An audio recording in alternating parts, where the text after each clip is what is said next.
দেহেন্দ্রিয়াধিপতি ভগবানের সেবা করে। প্রেম সে বলো। সবাই পুংসাম পরধর্ম যত ভক্তির অধক্ষণী।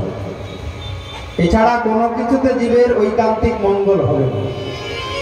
ভগবান যে একাদশটি ইন্দ্রিয় দিয়েছেন, 5টি কর্মেন্দ্রিয়, 5টি জ্ঞানেন্দ্রিয় আর একটা মন, এই একাদশ ইন্দ্রিয় যদি গোবিন্দের সেবায় লাগে তবেই জীবের ঐকান্তিক মঙ্গল হয়। একটা শ্লোকে উত্তর দিয়ে দিয়েছি। চক্ষু, বর্ণ, নাসিকা, জিহ্বা, ত্বক, এ হলো 5টি জ্ঞানেন্দ্রিয়। বাক, পানি, পাদ, বায়ু, উপস্থ, এই হলো 5টি কর্মেন্দ্রিয়, আর একটা হলো মন। এই একাদশ ইন্দ্রিয় দ্বারা যখন গোবিন্দের সেবা হয় তখন জীবের ঐকান্তিক মঙ্গল হয়। বোঝা গেল? একাদশ ইন্দ্রিয়, 11টা ইন্দ্রিয়, চক্ষু, কর্ণ, নাসিকা, জিহ্বা, ত্বক, বাক, পানি, পাদ, বায়ু, উপস্থ, আর একটা হলো মন। 2টি নয়ন দিয়ে যখন গোবিন্দের বদন কমল দর্শন হবে নিত্য, তখন ঐকান্তিক মঙ্গল হবে। ঘুম থেকে উঠে যদি প্রত্যেক দিন কেউ ভগবানকে দর্শন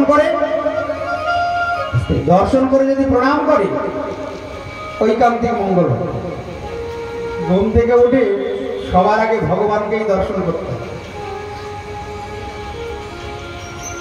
যে নয়ন ভগবানকে দর্শন করে না, সে নয়নে কিবা কাজ পড়ুক তার মাথে বাজ, সে নয়ন রহে কি কারণ।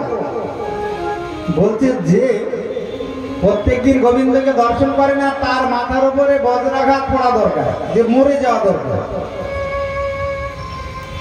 সে নয়নে কিবা কাজ পড়ুক তার মাথে বাজ।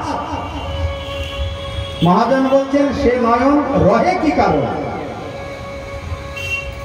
কত চোখ থাকতে অন্ধ যে গোবিন্দের বদন কমল দর্শন করে না, ভক্ত দর্শন করে না, বৈষ্ণব দর্শন করে না,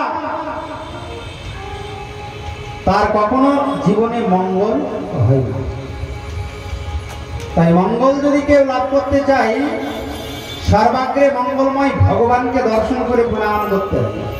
হে কৃষ্ণ করুণা সিন্ধু দীনবন্ধু জগৎপতি গোপীশ গোপিকা কান্ত রাধাকান্ত নমস্তে। প্রত্যেক দিন ঘুম থেকে উঠে ভগবানকে আর গুরুদেবকে দর্শন করে প্রণাম করতে হবে। দুজনের মধ্যে কাকে আগে প্রণাম করতে হবে? আগে কিন্তু ভগবানকে নয়, আগে গুরুদেবকে। অজ্ঞানতিমিরান্ধস্য জ্ঞানাঞ্জনশলাকয়া চক্ষুরুন্মিলিতং येन তস্मै শ্রী গুরবে। তবেই জীবের ঐকান্তিক মঙ্গল হবে। প্রত্যেক দিন এই নয়ন দিয়ে গুরুদেবকে দর্শন করতে হবে, প্রণাম করতে হবে, ভগবানকে দর্শন করতে হবে, প্রণাম করতে হবে। কর্ণ দ্বারা গোবিন্দের গুণমহিমা শ্রবণ করতে হবে। নাসিকা দ্বারা গোবিন্দ চরণে অর্পিত তুলসীর ঘ্রাণ নিতে হবে। জিহ্বা দ্বারা গোবিন্দের নাম গুণ কীর্তন করতে হবে। প্রেম সে বলো। তবে ঐকান্তিক মঙ্গল হবে। শুধু এটা ওটা খাবো আর ঝগড়া করবো, তাহলে কিন্তু মঙ্গল হবে, অমঙ্গল হবে। আর ভগবান যে বাকশক্তি দিয়েছেন, এই বাকশক্তি দ্বারা যদি তার কথা নাম গুণমহিমা কীর্তন করা হয়, তাহলে ঐকান্তিক মঙ্গল হবে। ত্বক মানে ত্বচা, চামড়া, এতে কি করতে হবে? ভক্তের চরণ ধুলি অঙ্গে মাখতে হবে। ভক্ত পদ ধুলি, ভক্ত পদ জল, ভক্ত ভুক্তাবশেষ, তিন সাধু নির্ভর। তাই অঙ্গে মাখো মাখো রে, এই তো ব্রজের ধুলা, ধুলা মাখো মাখো রে, এই তো ব্রজের ধুলা, মাখো মাখো রে, এই তো ব্রজের ধুলা, অঙ্গে মাখো মাখো রে, এই তো ব্রজের ধুলা। বৃন্দাবনের ধুলা যদি পড়ে গঙ্গার জলে, বৃন্দাবনের ধুলা যদি পড়ে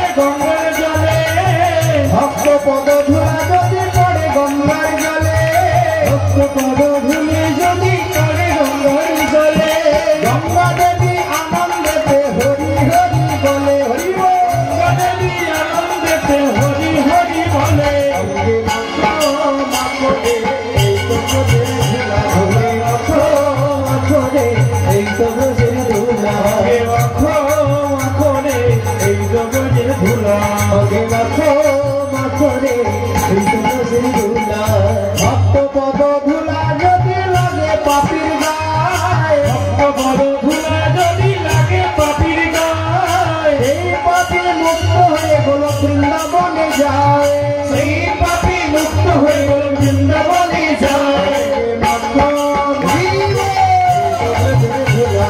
মাখো মাখো রে এই সবুজের ধুলা, মাখো মাখো রে এই সবুজের ধুলা, মাখো মাখো রে এই সবুজের ধুলা। ধুলা নয় ধুলি নয় গোপী পদরে নো, ধুলা নয় ধুলি নয় গোপীর পদরে নো, সেই ধুলা অঙ্গে মাকে নন্দের বেটা জানো, সেই ধুলা অঙ্গে মাখে লোকের বেটা কারো। মাখো মাখো রে এই সবুজের ধুলা, মাখো মাখো রে এই সবুজের ধুলা, মাখো মাখো রে এই সবুজের ধুলা, মাখো মাখো রে এই সবুজের ধুলা, মাখো মাখো রে মাখো রে এই সবুজের ধুলা, মাখো মাখো রে এই সবুজের ধুলা। ভক্ত বদ ধরি ভক্ত বদ জল, ভক্ত ভক্তাবশেষ তিনি সাধনের বল। চক্ষু কর্ণ নাসিকা জিহ্বা ত্বক, এই ইন্দ্রিয়গুলি যদি গোবিন্দ সেবায় লাগে তাহলে জীবের ঐকান্তিক মঙ্গল হয়। প্রথম প্রশ্নের উত্তর হচ্ছে। আর বাক পানি পাদ পাই উপস্থ আর মন, বাক মানে বাণী, এই বাণী বাক শক্তি যদি গোবিন্দের সেবায় লাগে, অর্থাৎ কেউ যখন ভগবানের কথা বলে, ভগবানের নাম করে, তবেই তার ঐকান্তিক মঙ্গল হয়। পানি মানে হাত, হাত দুটি যখন গোবিন্দ সেবায় লাগে তখন ঐকান্তিক মঙ্গল হয়। এই হাত দিয়ে পুষ্প চয়ন করে, তুলসী চয়ন করে, চন্দন ঘষে কৃষ্ণায় নাম বলে গোবিন্দ চরণে অর্পণ করতে হবে। আর যে হাত দিয়ে তুমি গোবিন্দ চরণে ফুল তুলসী অর্পণ করবে, ওই হাত দিয়ে কখনো জীব হত্যা করবে না, তাহলে পরে কিন্তু মঙ্গল হবে না। প্রেম সে বলো, মনে থাকবে। যে মুখে রাধে রাধে বলবো ওই মুখটা অপবিত্র করবে না। প্রেম সে বলো, হে রাধে ভেবে চিনতে বলো।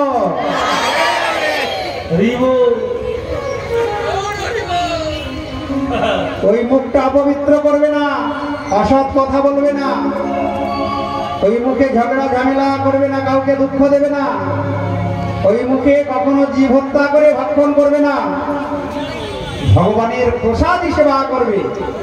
তাহলে তোমার ওই ভজন সার্থক হয়ে যাবে। বাক বাণী পাদ মানে দুটি চরণ, যেখানে ভগবানের নামগুলো কীর্তন হবে সেখানে যাবে। এই দুটি চরণ দ্বারা গোবিন্দের ধাম তীর্থ পরিক্রমা করবে, তুলসী মন্দির পরিক্রমা করবে, তাহলে ঐকান্তিক মঙ্গল হবে। আর যে মন আছে, মন দিয়ে গোবিন্দের চিন্তা করতে হবে, মন দিয়ে ভগবানেরই চিন্তা করতে হবে, অন্য কোনো চিন্তা করলে হবে না। তাই কৃষ্ণ কথা ভেবে ভেবে ফেলবে নয়নে জল। ওই জন্যে মনকে বলছে মহাজন, কৃষ্ণ কথা ভেবে ভেবে ফেলবে নয়ন জল। ও মনে ময়না ময়না ময়না কৃষ্ণ কথা বল, দুটো হরি কথা বল, দুটো কৃষ্ণ কথা বল, হরি তাই কৃষ্ণ কথা ভেবে ভেবে, কৃষ্ণ কথা ভেবে ভেবে, কৃষ্ণ কথা ভেবে ভেবে, ও মন ময়না ময়না ময়না ময়না, কৃষ্ণ কথা বল, দুটো হরি কথা বল, দুটো কৃষ্ণ কথা বল, দুটো হরি কথা বল।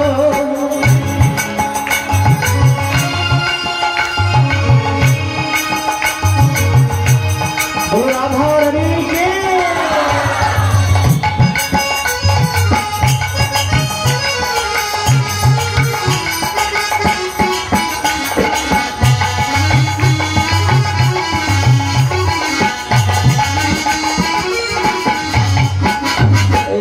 টাকা পয়সা জমিদারি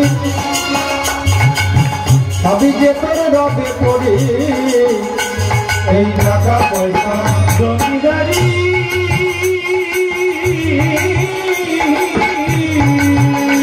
মন আমার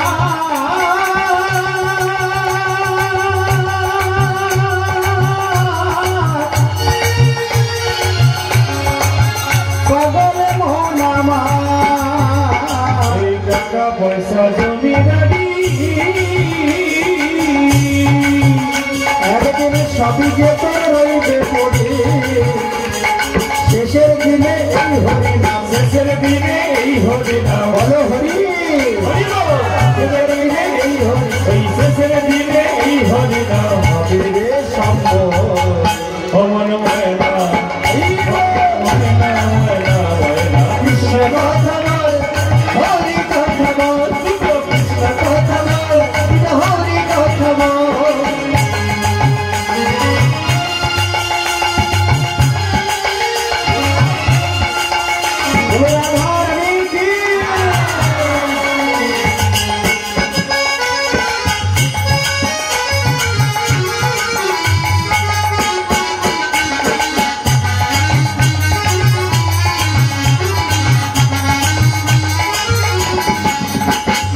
এসেছো ভাই মাটি হতে, তোমার পাঞ্চভৌতিক দেহ তৃতীয় পেজ মরুদ্ভম, যখন দেহটা পুড়ে ছাই হবে 5 ভাগে ভাগ হয়ে যাবে। এসেছো ভাই মাটি হতে, যেতে হবে এই মাটিতে,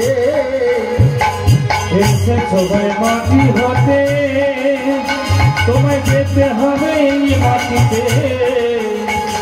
শেষের দিনে এই হরি নাম, শেষের দিনে এই হরি নাম হবে রে সম্ভব। অমন ময়না ও রাধা রে কৃষ্ণ কথা বল, হরি কথা বল, কৃষ্ণ কথা বল, হরি কথা বল, কৃষ্ণ কথা বল, হরি কথা বল, কৃষ্ণ কথা বল, হরি কথা বল,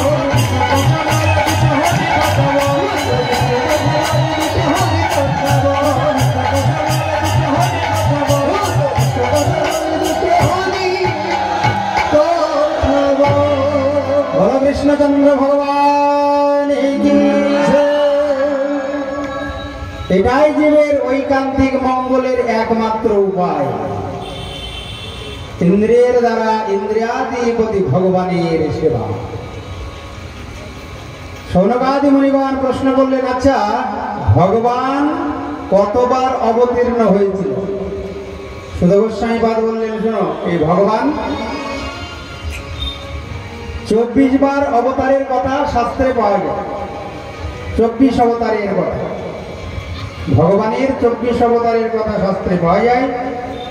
ভগবানের প্রথম অবতার হলো সনকাদি অবতার, সনক, সনাতন, সনন্দন, সনত কুমার। ভগবানের দ্বিতীয় অবতার হলো বরাহ রূপে, বলো বরাহ ভগবান কি জয়। তৃতীয় অবতার হলো নারদ, চতুর্থ অবতার নরনারায়ণ, তারপরে কপিল, দত্তাত্রেয়, যজ্ঞ ভগবান, ঋষভদেব, পৃথু, মৎস্য, কুর্ম, ধন্বন্তরী, মোহিনী, নৃসিংহ, বামন, পরশুরাম, ব্যাসদেব, রামচন্দ্র, বলরাম, কৃষ্ণ, হংস, হয়গ্রীব। তারপরে 23 নম্বর অবতার হলো সচিনন্দন গৌর হরি। 24তম অবতার এখনো হয়নি, ওই সম্বলপুর গ্রামে বিষ্ণু দশার গৃহে হবে। সেই অবতারের নাম হবে কলিকি অবতার। কলকলকি ভগবান কি জয়। এই হলো 24 অবতার, কিন্তু সব চাইতে শ্রেষ্ঠ অবতার এই কলিযুগে, যে অবতারে ভগবান আচণ্ডালে প্রেম বিতরণ করেছেন, প্রেম দান করেছেন। সচিনন্দন গৌর হরি জগতে যে প্রেম তিনি দান করলেন, এই প্রেম কোন যুগে কোন কালে দান করে না। সেই প্রেমটা কি গো? গোলকের প্রেমধন হরিনাম সংকীর্তন। ওই জন্য তাকে মহাবদান্যতার অবতার বলা হয়েছে।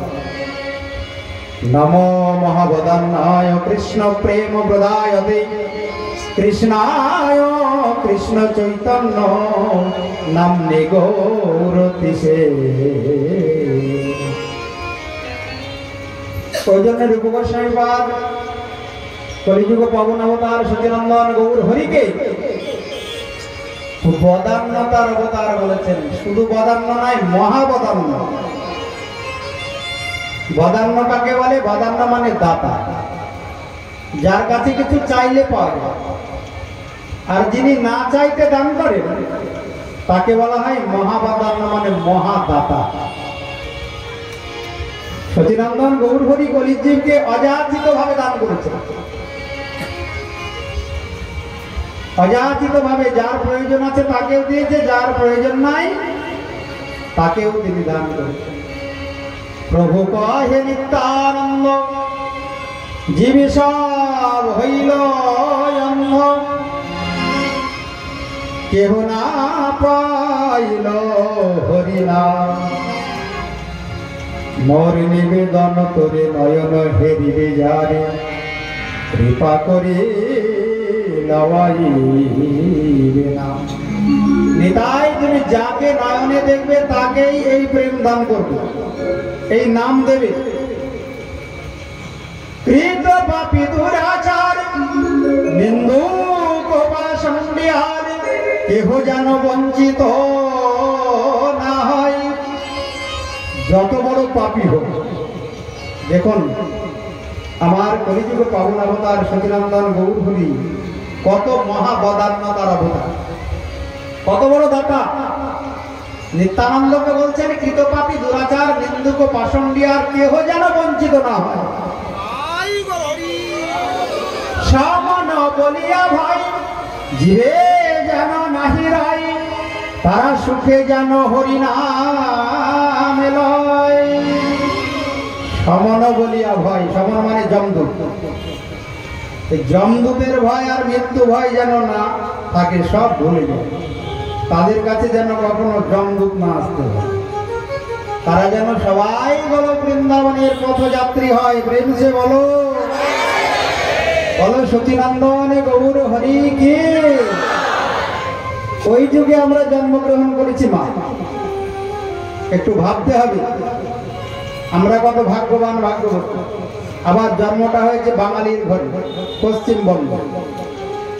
এমন করুণার অবতার যে ঘরে জন্ম নিলেন, সেই ঘরে জন্ম নিয়ে যদি আমরা ভক্ত না হতে পারি, শুদ্ধ ভক্ত না হয়ে যদি অখাদ্য কুখাদ্য খেয়ে নরকের পথযাত্রী হই, তাহলে এই জন্মে ঠিক। পাইয়া দুর্লভ জন্ম জেনা শুনে গৌর গুণ, ধ্যান জন্ম তার ব্যর্থ হইল। পাইয়া অমৃত ধুনি পিয়ে বিশ্ব গর্ত পানি, জন্মি আসে কেন নাহি মইল। নরোত্তম দাস ঠাকুর বলছে তার জন্মানোর সঙ্গে সঙ্গে মরণ ভালো ছিল। যে এমন করুণার অবতারের চরণে শরণ নিয়ে কৃষ্ণ ভজন করে না, কৃষ্ণ নাম করে না, তার এই কলিযুগে মানব জন্ম নেওয়াতে ধিক। তার মানব জন্মে ধিক, জন্মে আসে কেন নাহি মইল। জন্মানোর সঙ্গে সঙ্গে মরণ ভালো ছিল। যত বেশি দিন বাঁচবে তত পাপের বোঝা বাড়বে, ওই জন্য তাড়াতাড়ি মরে যাওয়া ভালো। প্রেম সে বলো। এ কথা আমি বলছি না, কিন্তু নরোত্তম দাস ঠাকুর বলেছেন পদে, যে মানব জন্ম পেয়ে যে গৌরের গুণমহিমা শ্রবণ করে না, তার মানব জন্ম বিফল হয়ে যায়। বিমল হেম যিনি তনুয়ানুপমরে, তাহে শোভে নানা ফুলগা। কত সুন্দর মূর্তি। বিমল হেম, সোনাতেও খাদ থাকে, কিন্তু আমার গৌর সোনায় কোনো খাদ নেই। ওই জন্য বিমল হেম যিনি তনু, শরীর অনুপমরে। এই জগতে যার সঙ্গে কোনো তুলনা চলে না, যার রূপের সঙ্গে, তাহে শোভে নানা ফুল দাম। গলায় যখন গৌরের ফুলের মালা থাকে সে রূপ দেখতে বড় সুন্দর। বিমল হেম যিনি তনয়ান পমরে শোভে নানা ফুলদা। বিমল হেম যিনি তনয়ান পমরে শোভে নানা ফুলদা। তাহে শোভে নানা ফুলদা। তাহে শোভে নানা ফুলদা। কদম্ব কেশর যিনি একটি পুলক রে। কদম্ব কেশর যিনি একটি পুলক রে। তার মাঝে বিন্দু বিন্দু তার মাঝে বিন্দু বিন্দু বিমল হেম যিনি তনয়ান পমরে শোভে নানা ফুলদা। বিমল পমরে শোভে নানা ফুলদা। যিনি মদমত হাতি গমন মন্থরয়তি। যিনি মদমত হাতি গমন মন্থরয়তি। ভাবাবেশে ধুলি ধুলি যায়। আয় ভাবাবেশে ধুলি ধুলি যায়। অরুণ বাসনা ছবি যিনি প্রভাতের রবি। ছবি যিনি প্রভাতের রবি। আমার গোটায় অঙ্গে লহরি খেলায়। আমার গোড়ায় অঙ্গে লহরি খেলা। আমার গোটায় অঙ্গে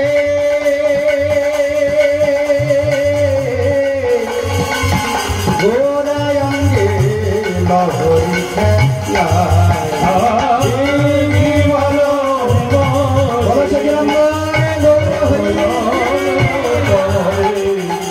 তাহে শোভে নানা ফুলদা।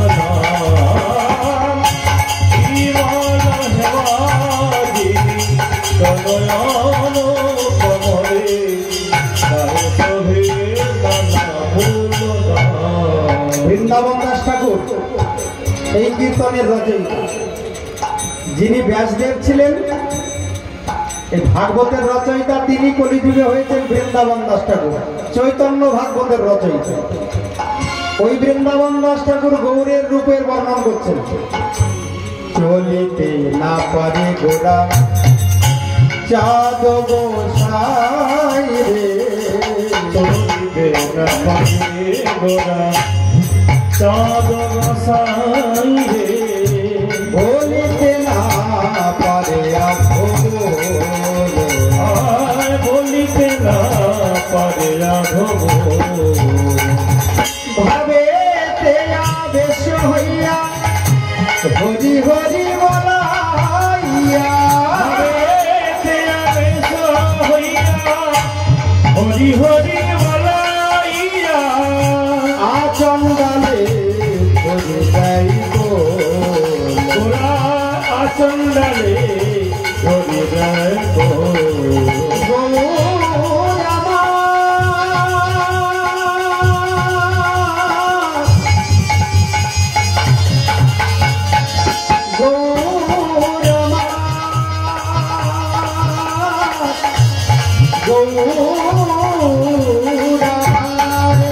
গৌর আচন্দালে হরি যাইব।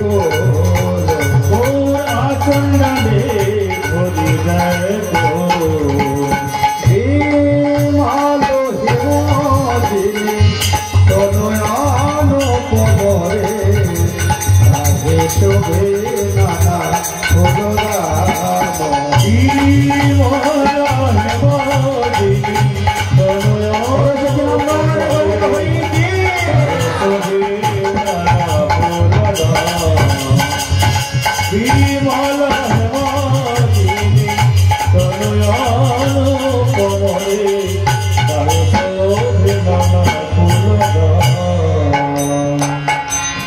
সুখ সম্পদ কালে আমি গোরা না ভোজন হেলে সুখ সম্পদ কালে কলিযুগে জন্ম নিয়ে যদি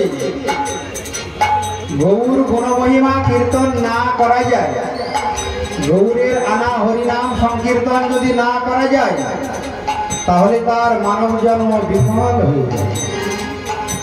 এ সুখ সম্পদ কালে গোরা না ভোজন হেলে সুখ সম্পদ কালে গোরা না ভোজন হেলে আমি হেন পদে না করিল আশ, আমি হেন পদে না করিল আশ।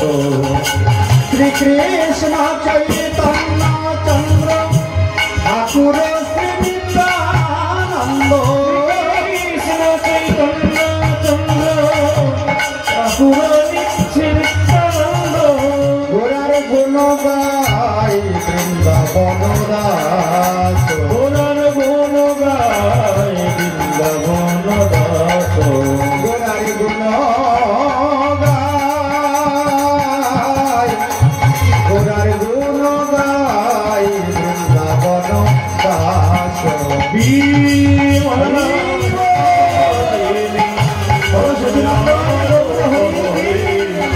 কাহে সবে নানা ভোলা বিমলা হেমালিনী জনয়ান কমলে কাহে সবে নানা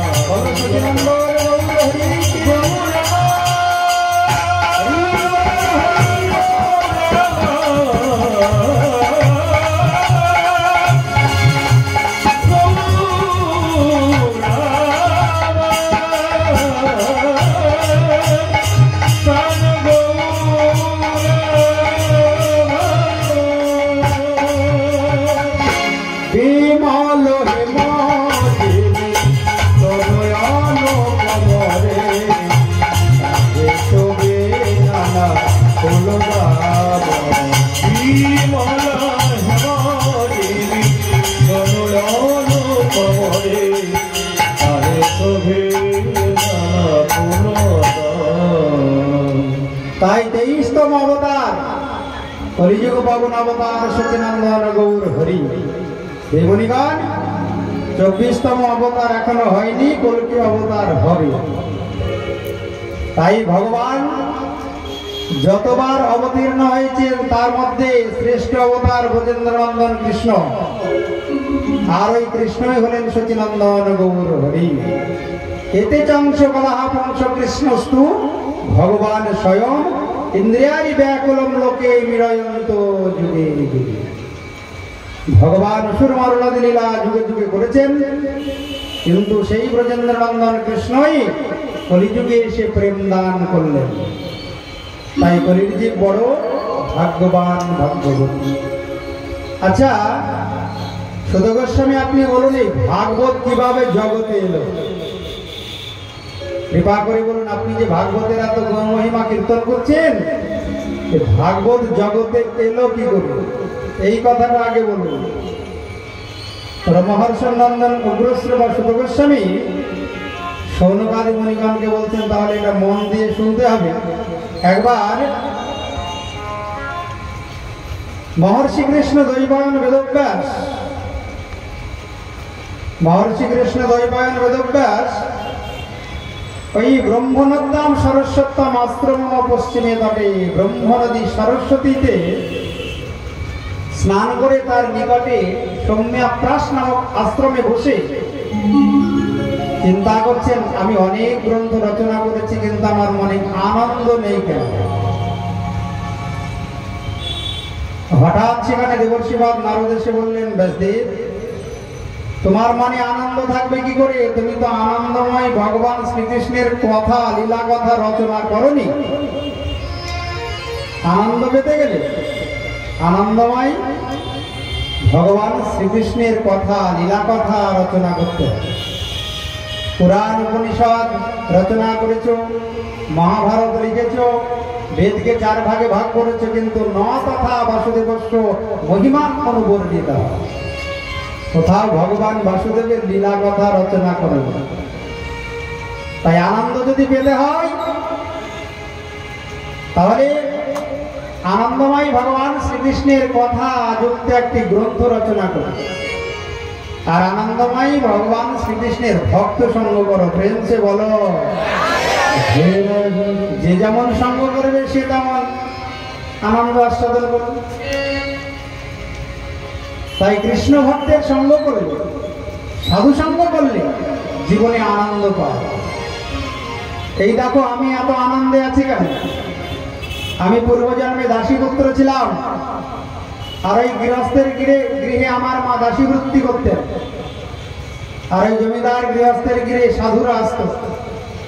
গৃহে সাধুরা এলে আমি সাধু সঙ্গ করতাম, সাধু সেবা করতাম। সাধুদের কৃপায় আমি নারদ হয়ে জন্ম নিয়েছি, ওই জন্য আমি আনন্দে আছি। আনন্দ পেতে হলে আনন্দময় ভগবান শ্রীকৃষ্ণের ভক্ত সঙ্গ করতে হবে। আর আমার হাতে যে বীণা, এই বীণাটা ভগবান আমায় দিয়েছেন। দেবদত্তমিমাম বীণাম দেবদত্তমিমাম বীণাম দেবদত্তমিমাম দেবদত্তমিমাম সারব্রহ্ম বিভূষিতা, সারব্রহ্ম বিভূষিতা, সারব্রহ্ম বিভূষিতা, সারব্রহ্ম বিভূষিতা, দেবদত্তমিমাম বীণাম দেবদত্তমিমাম মোর চরিত্র হরি কথা গায়মান চরাম, মোর চরিত্রা হরি কথা গায়মান চরাম,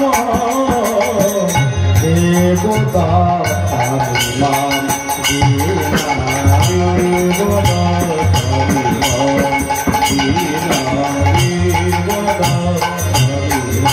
এই যে বিনা, যে বিনা যন্ত্রে আমি গায় মানুষ চরাম্যহম, ত্রিভুবন ভ্রমণ করি, বিচরণ করি, ভগবানের নাম গুণ কীর্তন করি।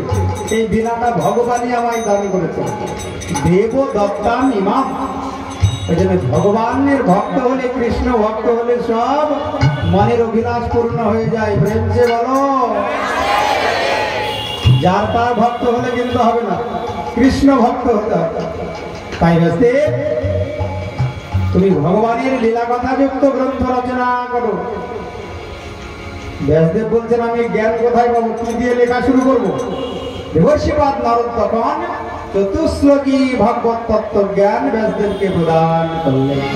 অহোমিব স্বামী বক্রী নন্দাদ্যাদশাদ্বরম পশ্চাদিহমদিতচ্চবশেষে দোষোষ্ণহম বিদ্যার্থম যৎ প্রতীয়েত ন প্রতীয়েত চাত্রমণি তদ্বিদ্যাৎ আত্মনো মায়া যথা ভাস যথা তমঃ যথা ভন্তি ভূতানি ভূতেষু চ ভবিষ্যণু প্রবিষ্টানি প্রবিষ্টানি তথা তেষু ন তেষাঃ এতাবাদেব জিজ্ঞাসাম তত্ত্ব জিজ্ঞাসনাৎ মনঃ অন্যায় ব্যতিরেকাভ্যাম যৎ সর্বত্র সর্বদা।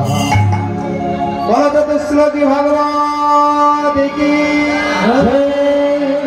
দেবর্ষিপাদ নারদ বললেন আমি পেয়েছি আমার পিতা ব্রহ্মার কাছ থেকে, আর এই চতুশ্লোকী ভাগবত আমার পিতা ব্রহ্মা পেয়েছেন তার পিতা ভগবান নারায়ণের কাছ থেকে। এই জ্ঞান আমি তোমায় দান করলাম। তুমি আবার 4টি শ্লোক থেকে বিস্তার করে ভগবানের লীলা কথা যুক্ত একটি গ্রন্থ রচনা করো। ব্যাসদেব সঙ্গে সঙ্গে সমাধিস্থ হলেন, ওই 4টি শ্লোক থেকে 18,000 শ্লোকের এই ভাগবত রচনা করলেন। রচনা করে চিন্তা করছেন আমি কাকে দেব?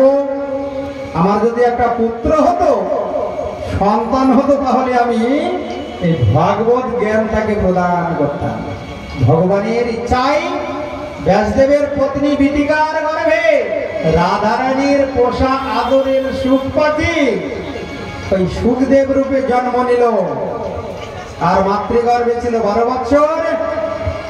ব্যাসদেব ডাকে তো জন্ম নেয় না, বলে তুমি তো মায়ার কোলে পড়ে আছো, মায়াধীশ ভগবান যদি কোনোদিন এসে আমায় ডাকেন তবে আমি জন্ম নেব। ভগবান আসলেন, ভগবান আসে ডাকলেন। ব্যাসদেবের পুত্র ওই সুখদেব মাতৃগর্ভ থেকেই কথা বলতে পারতেন। বললেন তুমি কে? ভগবান বললেন আমি মায়াধীশ ভগবান, যার জন্য তুমি মাতৃগর্ভে অপেক্ষা করে। সুখদেব বললেন যে তাহলে তোমার মায়াটাকে আগে সরিয়ে নাও, তোমার মায়া বড় বলবান, নাশনে ধর্মজ্ঞান, সদাই কর্ম পাশে বাঁধে। মায়াটাকে অপসারিত করো। তোমার এই ত্রিগুণাত্মক মায়াকে অতিক্রম করা খুব কঠিন। ভগবান গরুর সিংহের উপরে সর্ষের দানা রাখলে যতটুকু সময় থাকে ওই সময়টুকু মায়াকে অপসারিত করলেন। আর সুখদেব মাতৃগর্ভ থেকে জন্ম নিয়ে সোজা বনের দিকে রওনা হলেন। ব্যাসদেব চিন্তা করলেন এই ছেলে তো আমার বাড়িতে ফিরবে না, পেছনে পেছনে ছুটলেন।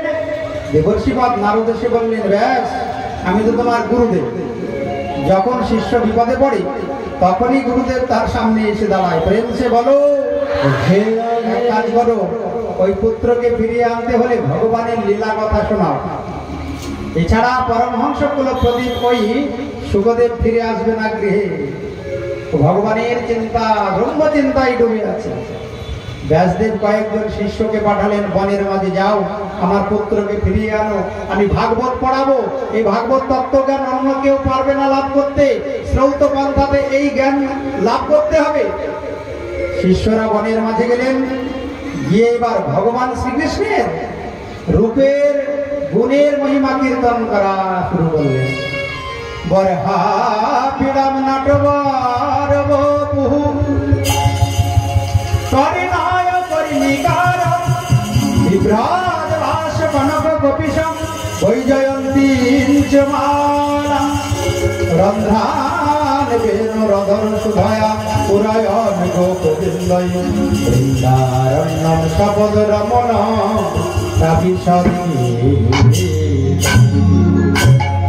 ভগবানের রূপের কথা শুনে সুখদেবের মন আকৃষ্ট হয়ে গেল। বরহা পিড়াম নটবর বপুঃ, যার মাথার উপরে ময়ূর পুচ্ছের মুকুট আর বপুটি নটবর, যখনই চলে নৃত্য করতে করতে চলে, নৃত্যের ভঙ্গিতে চলে।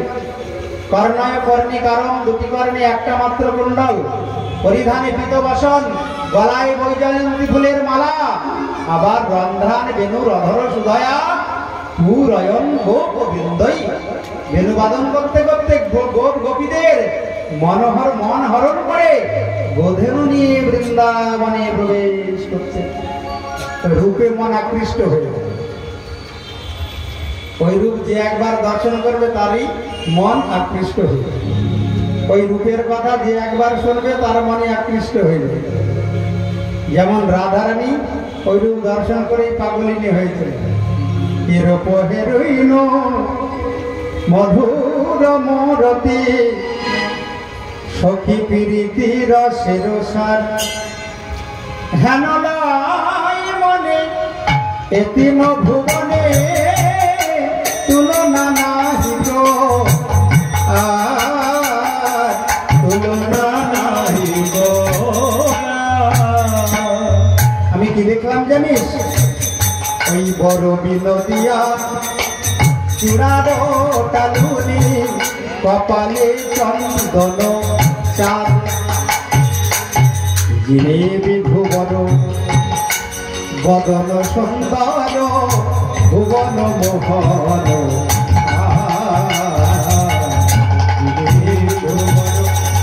বদন সুন্দর ভুবন মোহন।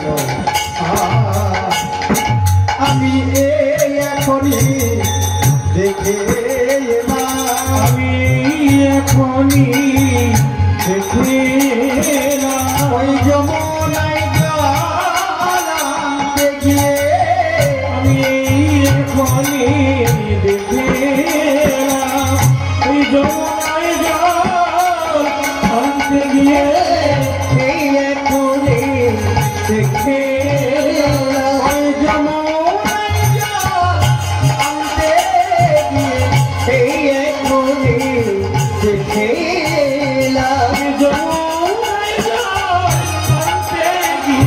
আমি দেহ আমার প্রাণ সব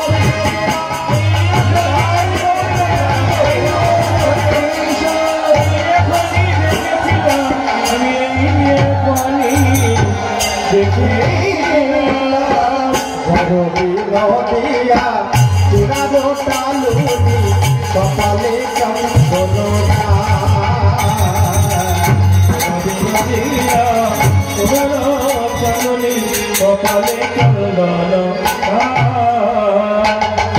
রাধারানী ওই রূপ দর্শন করে পাগলিনী হয়েছে। যে রূপের এক মান ডুবাই ত্রিভুবন সর্বপ্রাণী করে আকর্ষণ, ওই রূপে আকৃষ্ট হয়ে গেল সুখদেবের মান। চিন্তা করছেন আমি এই রূপের মানুষের চরণে নিজেকে সমর্পণ করব, এত সুন্দর রূপ, কিন্তু আমি যে শরণ নেব ওই চরণে, সে কি আমায় চরণে আশ্রয় দেবে? তার একটু গুণটা শুনতে পারলে ভালো হতো। তার গুণটা কেমন? সঙ্গে সঙ্গে আর একটা শিষ্য ভগবানের গুণের মহিমা কীর্তন করা শুরু করলেন। অহো বকিয়াম স্তন কালকূটম জিঘাংশয়া পায়োদপ্য সদ্ধি লেভে গতিম ধাত্রীচিতম তপন্নম কম্বা দয়ালুম শরণং ব্রজা। ও ওই বকাসুরের বোন পুতনাকে যে মাতৃগতি দান করেছিল, পুতনা গিয়েছিল স্তনে কালকুট বিষ মাখিয়ে হত্যা করতে, তাকেও তিনি কি করেছিলেন? মাতৃগতি দান করেছিলেন। প্রেম সে বলো। ওই জন্য কৃষ্ণ ভক্ত হলে দুর্লভ, মানব জনম ধন্য হয়ে যায়, অন্য কাউরি ভক্ত হলে হবে না। কম্বা দয়ালুম শরণং ব্রজা। ব্যাস, সুখদেব ভগবানের ওই রূপে করে আকৃষ্ট হয়ে ব্যাসদেবের গৃহে ফিরে এলেন। ব্যাসদেব তাকে ভাগবত অধ্যয়ন করলেন। আর ওই ব্যাসনন্দন সুখদেব হরিদ্বারে গঙ্গার তটে শাপগ্রস্ত পরীক্ষিতকে 7 দিন ভাগবত শুনিয়েছিলেন। মুনিগণ বললেন, দাঁড়াও দাঁড়াও, পরীক্ষিতের আবার কোন জন্মের কোন সৌভাগ্য, মৃত্যুর সময় 7 দিন ভাগবত শ্রবণ করলো? তার জন্ম বৃত্তান্তটা একটু বলে। সুধ গোস্বামী বাদ বলছে তার জন্ম বৃত্তান্ত শুনতে গেলে মহাভারতের দিকে লক্ষ্য করতে হবে, মহাভারতের কথা শুনতে হবে। মহাভারতের যুদ্ধে যখন কৌরবরা পরাজিত হলো আর ওদিকে পাণ্ডবগণ পঞ্চপাণ্ডব বিজয় উৎসব পালন করা শুরু করলো, তখন দ্রোণাচার্যের পুত্র অশ্বত্থামা গিয়ে দুর্যোধনকে বলছে, বলো তোমার জন্য আমি কি করতে পারি? দুর্যোধন বলল, আমার দুঃখ দূর হবে যদি পঞ্চপাণ্ডবের মাথা কেটে নিয়ে আসতে পারে। অশ্বত্থামা রাত্রির অন্ধকারে গেল পঞ্চপাণ্ডবের মাথা কাটতে। ভগবান পঞ্চপাণ্ডবকে বললেন, চলো, আনন্দ করার সময় নাই, এখন গঙ্গার তাতে নিশি যাপন করতে হবে। রাখে হরি মারে।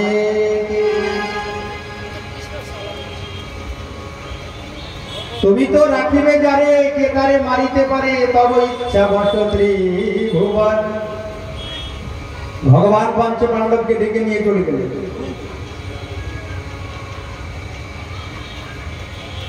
আর রাত্রের অন্ধকারে অশ্বত্থামা ধারালো অস্ত্র নিয়ে গিয়ে দ্রৌপদীর পঞ্চপুত্রের মস্তক কেটে নিয়ে চলে এলেন। সকাল হতে না হতে মাতা শিশু নাম নিধনম সুতানাম নিশম্য ঘোরম পরিতপমানম তদারুদৎ বাষ্প কলাকুলাক্ষী তম সন্তয়ন্ন কিরীটমান। ভোর হতে না হতে দ্রৌপদী কান্না শুরু করেছে, ভাই ভাই এত বড় সর্বনাশ আমার কে করল? অর্জুন ছুটে এসে বলছে, দ্রৌপদী যে করেছে সূর্য অস্তের পূর্বে আমি তাকে মাজায় দড়ি বেঁধে ধরে নিয়ে আসি, আর ধারালো অস্ত্র দিয়ে তুমিও তার মস্তক ছেদন করবে। কৃষ্ণ হলেন রথের সারথি, অর্জুন চললেন অশ্বত্থামাকে খুঁজতে, খুঁজে খুঁজে ধরে আনলেন আর ধারালো অস্ত্র দিয়ে বললেন এর মাথাটাকে আগে কাটো, কেটে ওই মাথার উপরে চরণ রেখে চরণ ধৌত করো। দ্রৌপদী বললেন এটা হয় না। অর্জুন তুমি তাকে ধরে এনেছো, ভালো করে দেখো সে কে। একে তো গুরুপুত্র, আবার ব্রাহ্মণ। ব্রাহ্মণকে হত্যা করলে ব্রহ্ম হত্যা পাপ লাগবে। আবার তোমাদেরই গুরুপুত্র। বংশভাবা কৃপয়া নানামোচন। দ্রৌপদী আবার প্রণাম করছে অশ্বত্থামা। অর্জুন আশ্চর্য হয়ে গেল, যে তোমার পঞ্চপুত্রের মস্তক ছেদন করেছে তাকে তুমি প্রণাম করছো? অর্জুন বলছে তুমি কেমন মা, সন্তানের উপরে তোমার মায়া নেই? দ্রৌপদী বলছে শোনো, আমি যা বলি তাই শোনো।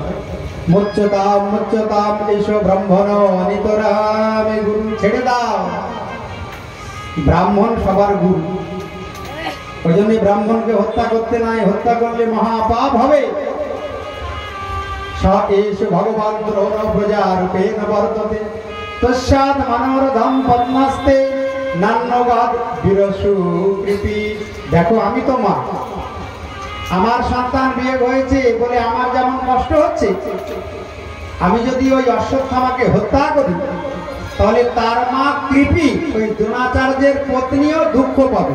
তাহলে আমি মা হয়ে কি করে একটা মাকে কষ্ট দেব? এটা কি ঠিক হবে অর্জুন? আমি তো মা, আমি মা হয়ে কি করে একটা মাকে কষ্ট দেব বলো তো? এটা কি ঠিক না ভুল? কোন মা কখনো কোনো মাকে কষ্ট দিতে পারে? এটা কি ঠিক? কষ্ট দেওয়া কি ঠিক? আচ্ছা, কোনো জীব কি কোনো জীবকে হত্যা করতে পারে? এটা কি ঠিক?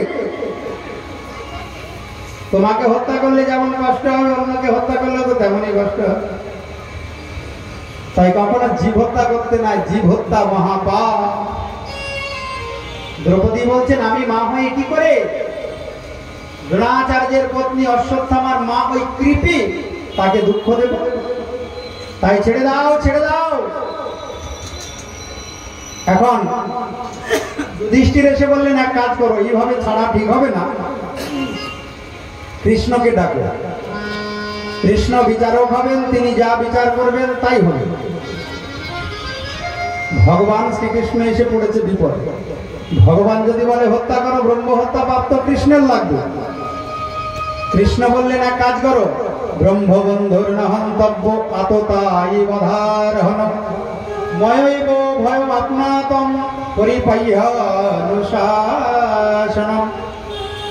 ব্রাহ্মণকে হত্যা করা উচিত নয়, কিন্তু এইরকম ঘৃণিত যে কাজ করে সেই আততায়ীকে হত্যা করাই উচিত। অষ্টাদশ অধ্যায়ের গীতা যে বুঝতে পেরেছে, সেই অর্জুনের আর ভগবান শ্রীকৃষ্ণের কথা বুঝতে দেরি হলো না। কৃষ্ণ বলতে চাইছেন সাপটাকে মারো, কিন্তু লাঠিটা যেন না ভাঙে।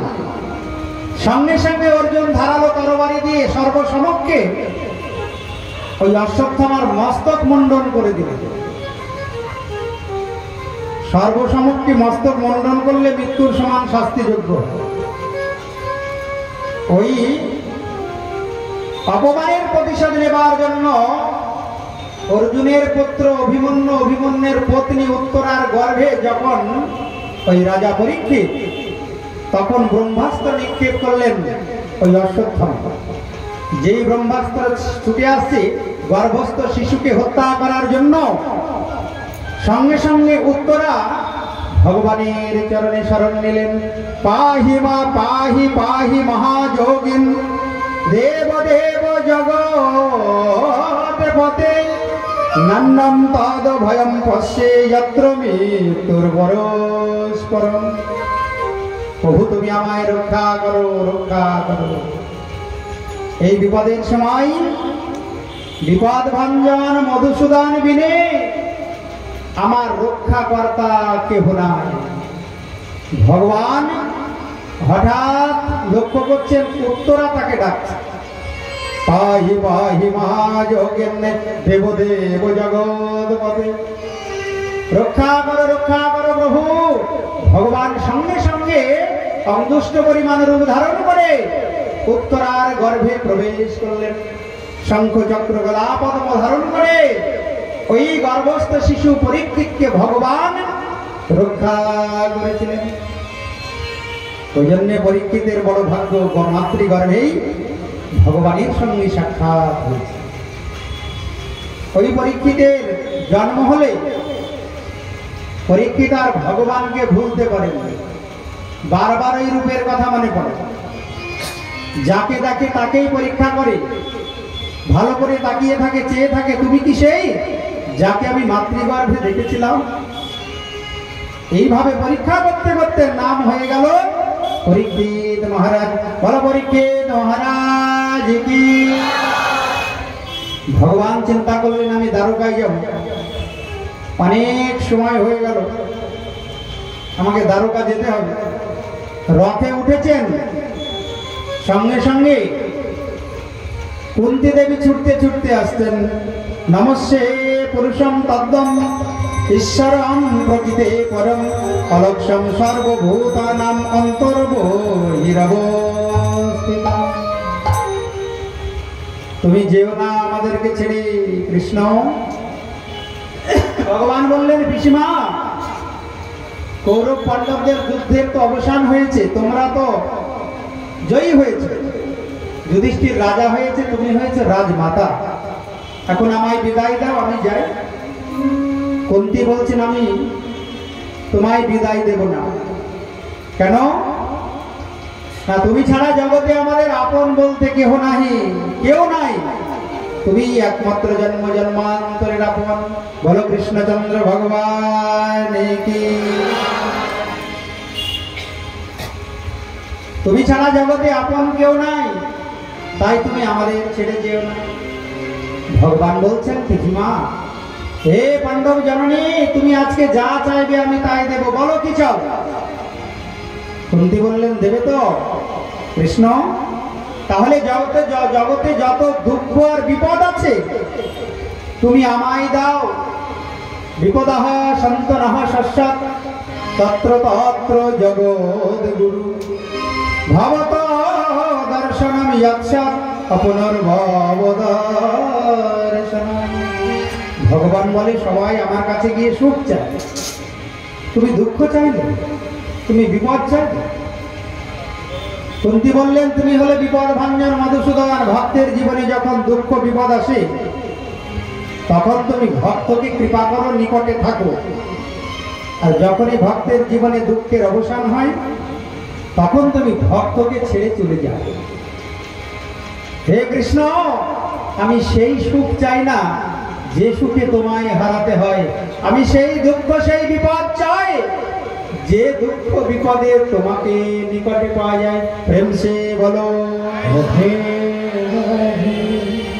ভগবান বললেন তুমি উজ্জ্বল দৃষ্টান্ত হয়ে থাকবে। ভগবানের চরণে কেউ দুঃখ আর বিপদ চায়। ভগবান কুন্তিকে কৃপা করলেন, চিন্তা করলেন দেখি যুধিষ্ঠির কেমন আছে, দেখে কি যুধিষ্ঠিরের নয়নের জল। যুধিষ্ঠির বলছেন কৃষ্ণ, আমরা যুদ্ধে জয়ী হয়েছি, আমি রাজা হয়েছি বটে, কিন্তু মনে এতটুকু শান্তি নেই। প্রিয়জনকে এইভাবে হত্যা করা উচিত হয় না, তাই আমার মনে বড় কষ্ট। যুধিষ্ঠিরকে সান্ত্বনা দেবার জন্য নিয়ে গেলেন ভীষ্ম পিতামহের কাছে। যে ভীষ্ম পিতামহ সরসজ্জায় শয়ন করে আছেন আর পথপানে চাইছেন কখন কৃষ্ণ আসবে, আর কৃষ্ণ বদন দর্শন করে আমি এই দেহ ত্যাগ করব। তুমি অবসর যদি পাও, তুমি অবসর যদি পাও, কৃষ্ণ তুমি অবসর একবার এসো প্রভু। ক্ষণিকের তরে আমার দুয়ারে, ক্ষণিকের তরে আমার দুয়ারে, ক্ষণিকে সে দাঁড়াও, তুমি অবসর যদি পাও, তুমি অবসর যদি পাও।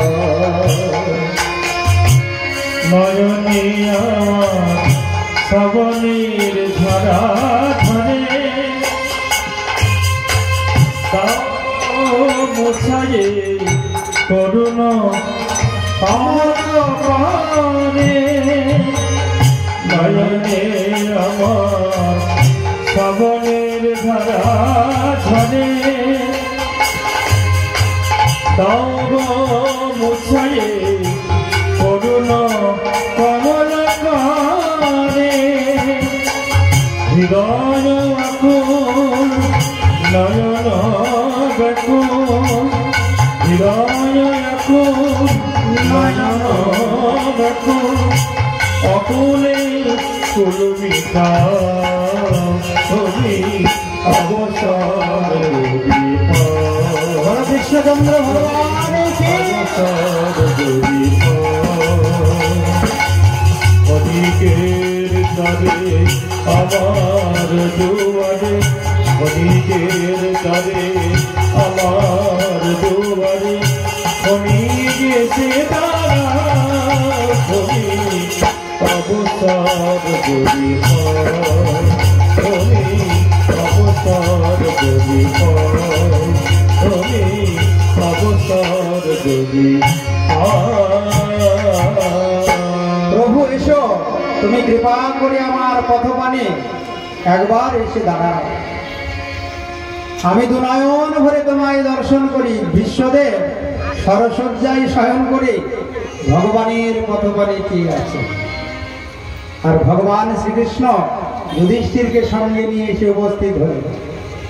পিতামহ বিশ্ব বলছেন, কৃষ্ণ তুমি এসেছো, আমি তোমারই তো পথপানে চেয়ে আছি, তোমায় দর্শন করে আমি দেহত্যাগ করব। কিন্তু আমার একটা কন্যা আছে, কন্যাটিকে আমি তোমায় দিয়ে যেতে চাই। পিতামহ ভীষ্ম এই কথা বললে কৃষ্ণ বলছেন, তোমার আবার কন্যা? তুমি তো আজন্ম ব্রহ্মচারী, তোমার আবার কন্যা এলো কোথা থেকে? বলে, আমার একটা কন্যা আছে গো, এই কন্যাটিকে তোমায় দেব বলেই তো আমি তোমার পথপানে চেয়ে আছি। ইতিমতির উপকল্পিতা বিতৃষ্ণা ভগবতী সত্যত পুঙ্গবে বিভূমি। শোনো শোনো শোনো কৃষ্ণ, ইতিমতি আমার কন্যার নাম হলো মতি, মানে মন। ওই জন্য এইটাই আমার শেষ বাসনা। ইতি আমি ওই কন্যাটিকে আমি তোমায় দিয়ে যেতে চাই। কন্যাটাকে মন। ইতিমতির উপকল্পিতা বিতৃষ্ণা ভগবতী সত্যত পুঙ্গবে বিভূমি সুখমুপগতে কাচিদ বিহরতম প্রকৃতি মুখে সুজদ ভব প্রভাব ভুবন কামনাম কমাল বর্ণম রবি কর গৌরবরম বরম দধানে গোকুলাল গোকুলা পিতা ননাবগ বিজয় সাথের তিরস্তুম মনাগ বিপুর গরজ বিধম্র বিষ্ণু সজলিত শ্রমবারে জলঙ্কিতাসে মম নিশিত শরৈর বিবিধমান সজিবিলাসাত কপতেস্ত কৃষ্ণ আত্মা সপতি শক্তি মঞ্চ নিশম্ম মধ্যে নিজ পরয়র বলয় রতম নিবেশ হিতবতী পর শৈলিকায় রক্ষ্মা হিতবতী পারত শেখে রতির মমাস্তু ব্যবহিত পুতনা মুখম নিরীক্ষ সজন বধার বিমুখ সদোষ বুদ্ধার কুমতি নরদাত্মবিদ্বয়ায় চরণরতি পরম শতস্য ভ্যস্তু সনিগম পাহায় মত প্রতিজ্ঞা হিতমতি কর্তুম বক্রত রথস্থ হিতরথ চরণ ভয়াচল হরিবহন্ত নিভম গতত্তরীয় শীত দিশি খোঁজত দিশির লগংশ শতজ পরিপ্লুত এত তাই লোকে ভম বিশাহার মত বধারত স্বভাব তুমি ভগবান গতির মুকুন্দ বিজয় রথ কুটুম্ব আত্মতত্ত্বে হৃত হয় রশ্মিনিত স্ত্রী একশবি ভগবতীর তিরস্তুনে মমূর্ষ অমিহ নিরীক্ষগত স্বরূপম ললিত গতির ধীরস বলগুহাস সুনয় নিরীক্ষণ কল্পিত রূপানা হিতময় হিতবন্ধা প্রকৃতি মগন ফিরজ গোপবদ্ধ মুনিগণ সংকুলেন্ত সদসি যুধিষ্ঠিরাজ হর হর ঈক্ষণীয় মম দিশি জগচরে বীরয়তে মামি মম জন শরীর ভাজা হৃদি হৃদি হৃষ্টিতমাতম কল্পিতানা প্রতিবিশামি বনৈধারে তমেকম সমধিগত স্মরিযুত বেদব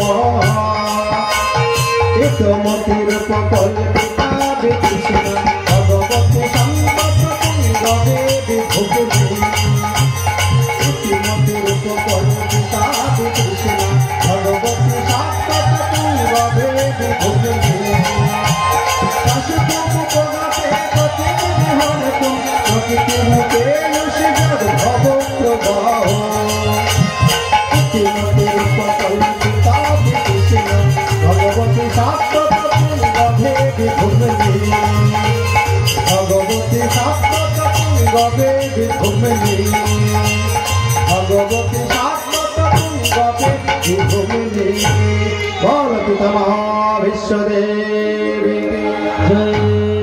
11টি শ্লোকে বিশ্বদেব ভগবানের স্তুতি করেছিলেন ওই সরসজ্জায় থাকাকালীন। অসহ্য যন্ত্রণা, ওই যন্ত্রণার মধ্যেও ভগবানকে বলেননি, ভগবানের স্তুতি করছেন। কি বলেছিলেন শুনুন। এ তো 11টা শ্লোকে সুখদেব গোস্বামী রাজা পরীক্ষিতকে ভীষ্ম স্তুতি শ্রবণ করিয়েছিলেন। যে ছন্দে এই গান করা হলো, শ্লোক কীর্তন করা হলো, পুষ্পতাক্রা ছন্দ। আমাদের বৃন্দাবনে যখন এই ভাগবত অধ্যয়ন করতাম, এক একটা শ্লোক এক একটা ছন্দে পণ্ডিতজি বলতেন। ছন্দ অলঙ্কার ওখানে বৈষ্ণব দর্শনে পড়ানো হতো। এই ছন্দের নাম হচ্ছে পুষ্পতাক্রা ছন্দ। 11টি শ্লোক এই ছন্দে সুখদেব গোস্বামী রাজা পরীক্ষিতকে শুনিয়েছিলেন। বলে সুখদেব মহারাজ কি বিশ্বদেব বলছেন, ললিত গতি বিলাস বলগু হাসো। কৃষ্ণ তুমি সেইভাবে আমার পথপানে দাঁড়াও, যার সুন্দর গমন পরিহাস্য বাক্য মধুর মৃদু হাস্য সপ্রেম কটাক্ষ ভঙ্গি দ্বারা পরম সম্মানিতা গোপীগণ রাসলীলার মধ্যে তার অন্তর্ধানে মহাপ্রেম বিকারগ্রস্ত হয়ে ভগবান লীলা অনুকরণ করে তন্ময় হয়ে গিয়েছিল। সেই ভগবান শ্রীকৃষ্ণ আমার পরম, সেই ভগবান শ্রীকৃষ্ণে আমার পরম প্রীতি হোক। রাসমণ্ডলে যেভাবে তুমি ব্রজগোপীদের মনোভিলাস পূর্ণ করেছিলে, সেই রূপে তুমি আমায় দর্শন দাও। ললিত গতি বিলাস বলগু হাসো। বলগু মানে মধুর হাসি। একবার হাসো, একবার হাসি মাখা বদন দেখো। ওই হাসি মাখা বদন দর্শন করে যে আমি এই জগৎ থেকে বিদায় নিতে চাই, প্রভু একবার হাসি মাখা বদন দর্শন করা। এটাই যে পিতামহ ভীষ্মের মনের অভিলাষ। তাহলে যে আমার জন্মটা ধন্য হল। দেখতে দেখতে উত্তরায়ণ এসে উপস্থিত হল। উত্তরায়ণে বিশ্বদেব দেহত্যাগ করলেন। ভগবান শ্রীকৃষ্ণ ভীষ্ম পিতামহকে কৃপা করে অর্জুনকে সঙ্গে নিয়ে চলে গেলেন দ্বারকায়। দেখতে দেখতে 7 মাস হয়ে গেল। যুধিষ্ঠির রাজা হয়েছেন, দেখে রাজ্যে অনেক অমঙ্গলের চিহ্ন। কখনো কখনো বিড়াল ডাকে, কুকুর ডাকে, গাধা ডাকে, বৃষ্টি হয় না। যুধিষ্ঠির চিন্তায় পড়ে গেলেন, এরকম অমঙ্গলের চিহ্ন কেন? হঠাৎ অর্জুন ফিরে এলেন দ্বারকা থেকে। গতা সপ্তাধুনা মাস ভীমসেন তবানুজা নায়াতি কশ্যপা হেতর নাম বেদে দমঞ্জসা। চিন্তা করতেই অর্জুন এসে কান্না শুরু করলেন। বঞ্চিত মহারাজ হরিণা বন্ধু রূপিণা যে নমে অপহৃতম তেজ দেব স্মাপনম মহৎ। বঞ্চিত হম, বঞ্চিত হম। অর্জুন এসে বলছে আমরা বঞ্চিত হলাম। ভগবান শ্রীকৃষ্ণ দ্বারকা থেকে লীলা সঙ্গ করে তিনি সদামে গমন করলেন। এই সংবাদ শোনা মাত্র যুধিষ্ঠির চিন্তা করছেন, ভগবানই যদি আমাদের ছেড়ে চলে গেলেন, আমরা আর কার আশায় জগতে বেঁচে থাকবো? ভগবানের যদি দর্শন না হল। যুধিষ্ঠির ওই পরীক্ষিতের উপরে রাজ্যের ভার ন্যস্ত করলেন। পরীক্ষিত তখন যৌবনে পদার্পণ করেছেন। পরীক্ষিত যৌবনে পদার্পণ করেছেন। পরীক্ষিতের উপরে সমস্ত রাজ্যের ভার ন্যস্ত করে পঞ্চপাণ্ডব এবং দ্রৌপদী সহ স্বর্গারোহণের পথে গমন করলেন। বল যুধিষ্ঠির মহারাজ কি। সপ্তদ্বীপের অধিপতি হলেন রাজা পরীক্ষিত। আমরা তো ভারতবর্ষে বাস করি, এটা হলো জম্বুদ্বীপের অন্তর্গত ভারত ভূখণ্ড। পৃথিবীতে 7টা দ্বীপ আছে। এই সপ্তদ্বীপের অধিপতি ছিলেন রাজা পরীক্ষিত। চিন্তা করলেন, দেখি তো আমার রাজ্যে কে কেমন আছে, রাজ্যবাসী কেমন আছে দেখতে গিয়ে দেখেন একটা জায়গায় গো মিথুন দাঁড়িয়ে আছে, একটা দুর্বলা গাভী, আর এক পায়ে দাঁড়িয়ে আছে একটা বৃষ। তো গিয়ে জিজ্ঞাসা করছেন, আচ্ছা তোমাদের পরিচয়টা কি? তো বৃষ বলে, আমি হলাম ধর্ম। কলিযুগে আমার একটা মাত্র চরণ, সত্যযুগে আমার 4টি চরণ ছিল, দয়া, শৌচ, তপস্যা আর এই সত্য। কিন্তু কলিযুগে আমার 3টি চরণ নষ্ট হয়েছে। ধর্মের 3টি চরণ নাই। কলিযুগে দয়া নাই, কলিযুগে সদাচার নাই, আর কলিযুগে তপস্যা নাই। কলিযুগে একটা মাত্র ধর্মের চরণ, সেটা হলো সত্য। সত্যের উপরে ধর্ম দাঁড়িয়ে আছে কলিযুগে। আর ওই দুর্বলা গাভী পরিচয় দিলেন, আমি হলাম ধরিত্রী দেবী। আমার বড় চিন্তা, ধর্মের একটা চরণ, কলির জীব কত পাপ অধর্ম করবে, আমার পক্ষে আমি কি করে সহ্য করব? হঠাৎ দেখে কি পরীক্ষিত যে একটা রাজবেশধারী ব্যক্তি এসে কালো পোশাক পরিধান করে, সেই শূদ্র ওই গো মিথুনকে প্রহার করছে, পদাঘাত করছে। নিবলিঙ্গ ধরম শূদ্রম ঘ্নন্তম গো মিথুনম পদা। পরীক্ষিত বললেন, আমি তোমাকে হত্যা করব, তুমি এক্ষুনি আমার সামনে থেকে চলে যাও। ওই ব্যক্তি পরিচয় দিলেন, আমাকে মারবেন না রাজন, আমার নাম কলি। ফলের দোষ নিধে রাজন অস্তি এক মহৎ গুণ, কীর্তনাদ এব কৃষ্ণস্য মুক্ত সঙ্গ পরম ব্রজে। আমি হলাম কলি, আমার একটা গুণ আছে।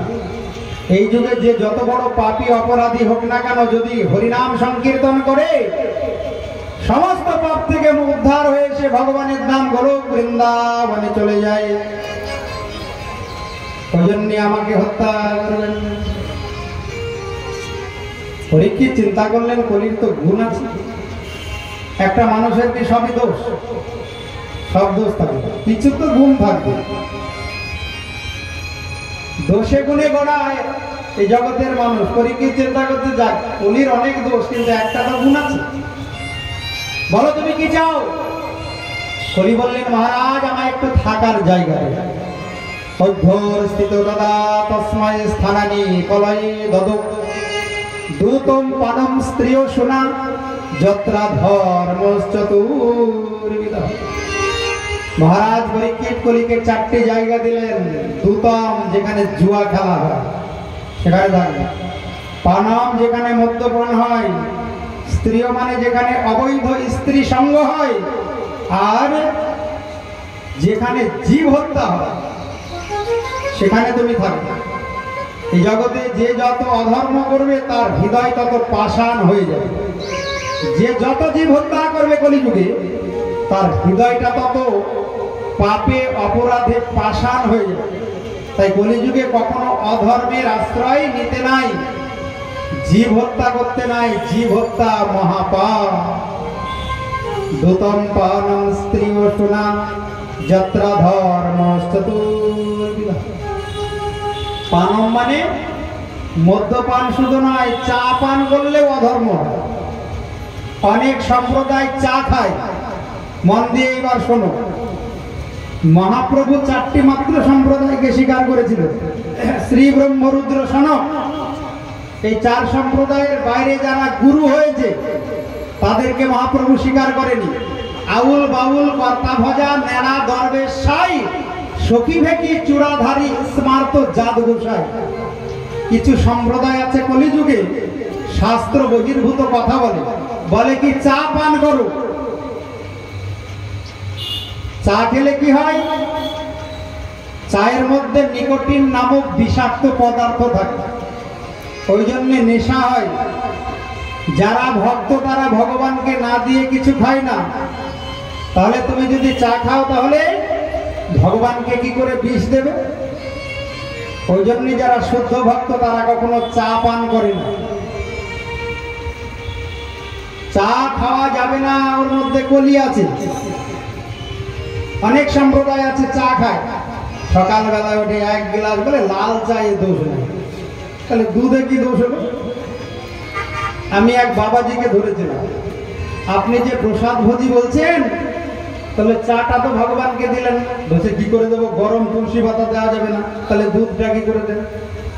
উষ্ণ গরম দুধ দেন তো ঠান্ডা করে, চাটা ঠান্ডা করে দেন। বলছে না, ওটা দেওয়া যাবে। বলে কেন? ওটা নেশা। তাহলে আপনি কেন নেশা করছেন? নেশার দাস হলে কি করে ভগবানের দাস হবেন? তারপরের দিন থেকে ওই বাবাজি চা খাওয়া ছেড়েছিল। এক জায়গায় ভাগবতে গিয়ে বাবাজিকে ধরেছিল। এই কিছু বাবাজি আছে এইসব চা পান করে, এগুলি শাস্ত্রে নিষিদ্ধ।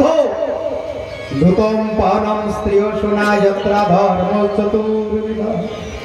ওই জন্য ভক্তরা চা পান করে না। সকালবেলা উঠে কি ভগবানকে বিষ দেবে নাকি? ভগবান এসেছে ক্ষীরসর ননি খেতে, আর পুতনা যেমন বিষ খাওয়াতে গেছিল, তুমি বিষ খাওয়াতে গিয়ে যাবে নাকি পুতনার রাক্ষসীর মতো? ওই জন্য ভক্তরা কখনো চা ভোগ দেয় না। প্রেম সে বলো। ওই পানম মানে ওই তার মধ্যে চাও এসে যায়। শুদ্ধ ভক্ত ওই জন্য কখনো চা পান করেন। কলি বলছে আর একটা জায়গা দেন, আর একটা জায়গা দেন মহারাজ। পুনশ্চ জাত মহানায় জাত রূপ মদাদ।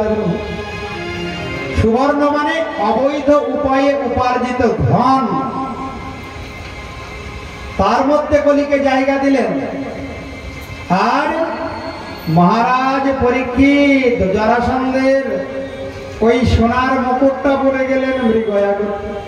কলি ভর করলো।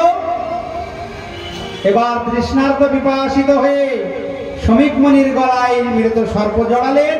মুনিপুত্র শৃঙ্গিরিশ অভিশাপ দিলেন। ইতিলঙ্ঘিত মর্যাদাম তক্ষক সপ্তমে হনি দংশতি স্ম কুলঙ্গারম চদিত ততদ্রুহ। আমার পিতার গলায় যে মৃত সর্প জড়িয়েছে 7 দিনের মাথায়, তার তক্ষক দংশনে মৃত্যু হবে। পরীক্ষিত চিন্তা করলেন আর সংসারে থাকবো না, অনেক খেলাধুলা হলো, এইবার একটু ভগবানের চিন্তায় ডুবে যাব। সংসার ত্যাগ করে গঙ্গার পরে আশ্রয় নিলেন। আচ্ছা, কেন বাড়িতে ভগবানের ভজন করলে হতো না? পরীক্ষিত সংসার ত্যাগ কেন করলেন? অনেকে বলে সংসার ধর্ম বড় ধর্ম, সংসার ধর্ম বড় ধর্ম। তো পরীক্ষিতের কি জ্ঞান কম? পাণ্ডবগুলো প্রতি পরীক্ষিত সংসারটা ত্যাগ করলেন কেন? সংসার হলে মায়ার কারাগার, জেলখানা। জেলখানায় কখনো ভজন হবে? জেলখানায় যদি বন্দি থাকো মনে হবে কবে জেল থেকে ছাড়া পাবো, কবে জেল থেকে ছাড়া পাবো, কবে মুক্ত হবে। ভজন হবে কি করে? তাই সংসারটা হলো জেলখানা গো মা। তাই পরীক্ষিত ওই সংসার ত্যাগ করে হরিদ্বারে গঙ্গার তটে আশ্রয় নিলেন। পৃথিবীর বিভিন্ন প্রান্ত থেকে দেবর্ষি ব্রহ্মর্ষি ঋষিগণ গঙ্গার তটে এসে উপস্থিত হলেন। সবাইকে করজোড়ে প্রার্থনা করছে, আপনারা বলুন, ততশ্চ বহ বৃচ্ছমিমং বৃপিচ্ছে বিস্রব্ধো বিপ্রা ইতি কৃত্যদায়ং সর্বাত্মনা ম্রিয়মানশ্চ কৃত্যং শুদ্ধং চ তত্রামৃষতাভিযুক্ত। আপনারা বলুন, আসন্ন মৃত্যু পথযাত্রী এই পরীক্ষিতের কি করা কর্তব্য? কি করলে পরীক্ষিত ভগবানকে পাবে? এক এক ঋষিমুনি ঋষি এক এক কথা বলছে।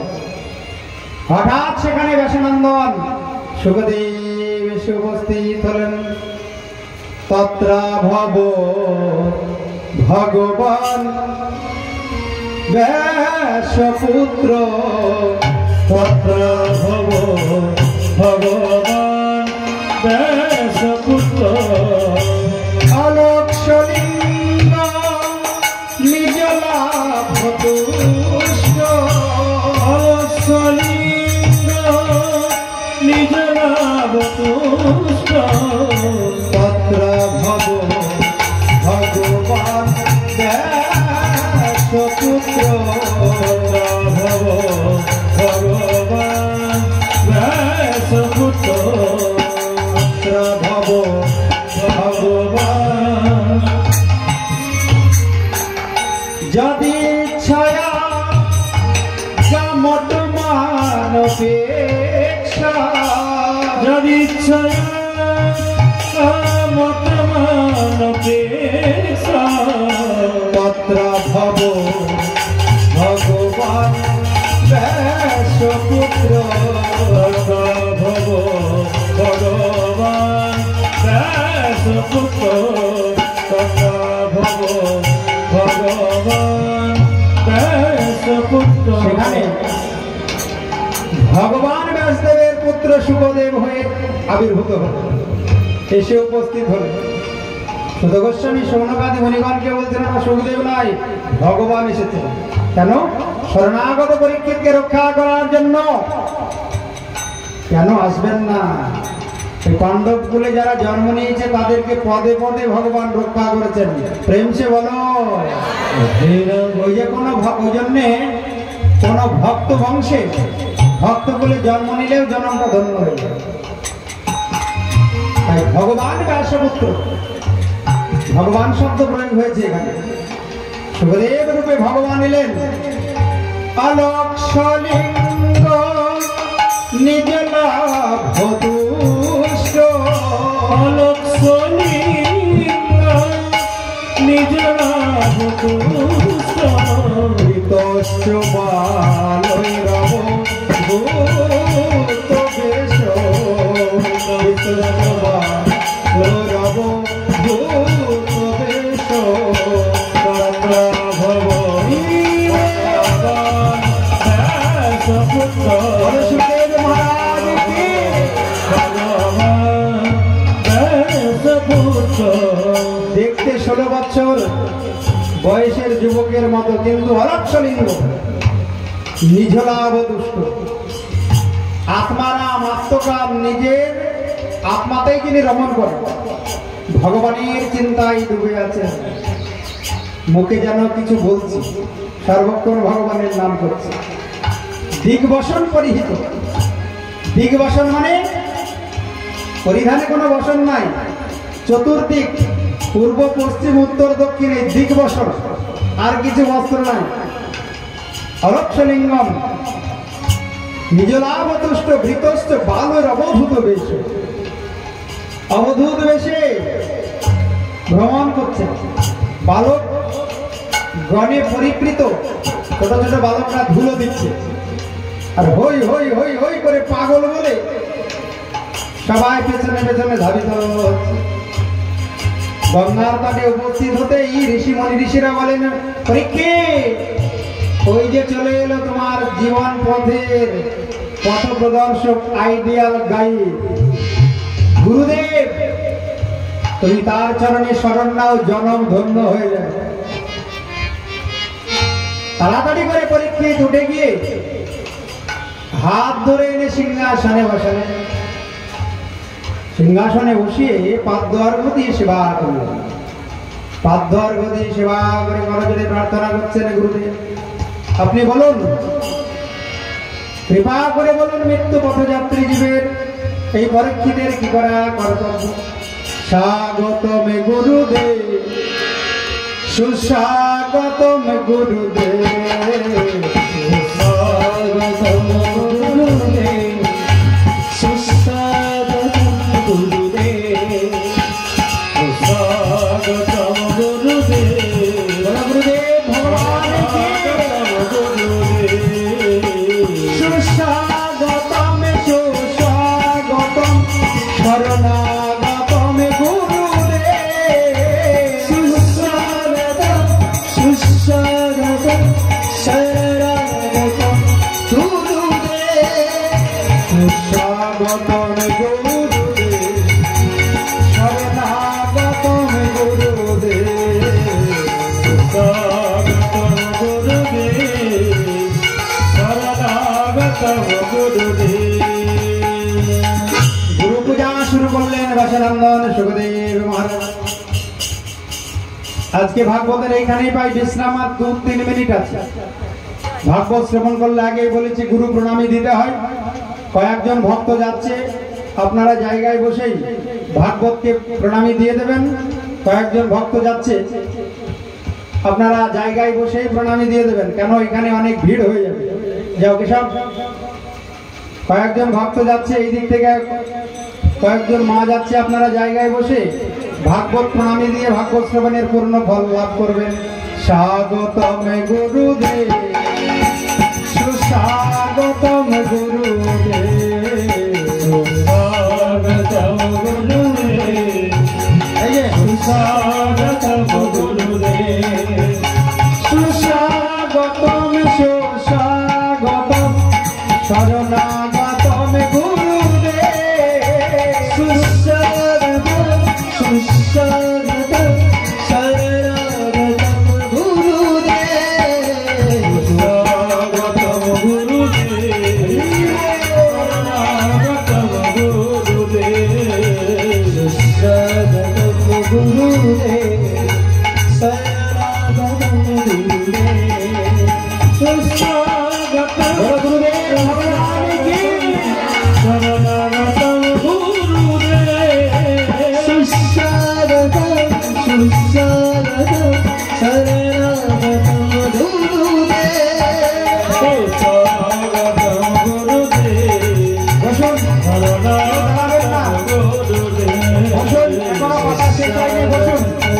গুরুদেব, শরণাগতম গুরুদেব, সুস্বাগতম সুস্বাগতম শরণাগতম গুরুদেব, সুস্বাগতম সুস্বাগতম শরণাগতম গুরুদেব, স্বাগতম গুরুদেব, শরণাগতম গুরুদেব, স্বাগতম গুরুদেব, শরণাগতম গুরুদেব,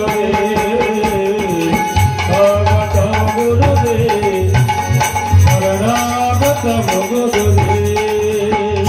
গুরুদেব মহারাজকে গুরুরূপে বরণ করে প্রশ্ন করলেন, বলুন গুরুদেব, মৃত্যু পথযাত্রী জীবের কি করা কর্তব্য? অত পিচ্ছামি সংসিদ্ধেবে যোগিনাম পরমম গুরুম পুরুষেয় যৎকার্যম প্রিয়মনস্য সর্বথা যৎ শ্রোতব্যম অথযোগ্যম যৎ কর্তব্যম নিভি প্রভু স্মর্তব্যম ভজনীয়ম বা ব্রূহি যাত বা বিপর্যয়। এই প্রশ্ন শুনে বাসানন্দন সুখদেবের বড় আনন্দ হলো, বলল এই প্রশ্নের উত্তর আগামীকাল দেব। বরিয়া নিশতে প্রশ্নকৃত লোক হরিতম নিপহ আত্মদিচ্ছম্মত পুংসাম শ্রোতব্যাধি সূর্যাপরহ। আজকে একটু হরিনাম সংকীর্তন করো, আগামীকাল এই প্রশ্নের উত্তর দেব। মৃত্যু পথযাত্রী জীবের কি করা কর্তব্য পরীক্ষিত? এই প্রশ্নের উত্তর যারা শুনবে তাদেরই জনম ধন্য হয়ে যাবে। বলো সচিনন্দন গৌর হরি কি